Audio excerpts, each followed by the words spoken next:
শরীরটা তো খুব দেখা যাচ্ছে অসুস্থ।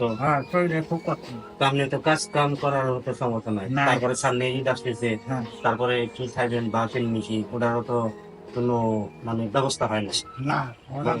আর কিছু কিছু মানুষ আছে যে লাখ লাখ টাকা দিয়ে ওই গরু কোরবানি দিতেছে, 1 লাখ 1.5 লাখ টাকা দিয়ে।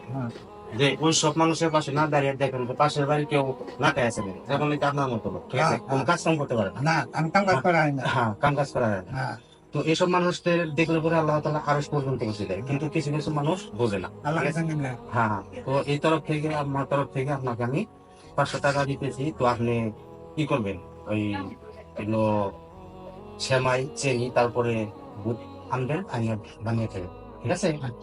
আর এই ভিডিওটা সর্বোচ্চ শেয়ার করে দিবেন যে এইসব মানুষদের আপনারা যদি পাশে থাকেন, বা কিছু কিছু মানুষ আছে, যদি কিছু গরিব মানুষ আছে যে কাজ কাম করতে পারে না, দেখেন সে চলতে পারে না, তো এইসব মানুষের পাশে দাঁড়ান। কুরবানি দেওয়ার আগে এই এই কাজটা আগে ফলো করে। তো সবাই ভিডিওটা সর্বোচ্চ শেয়ার করে সকলের কাছে পৌঁছে দেবে। সবাই ভালো থাকবেন। আসসালামু আলাইকুম।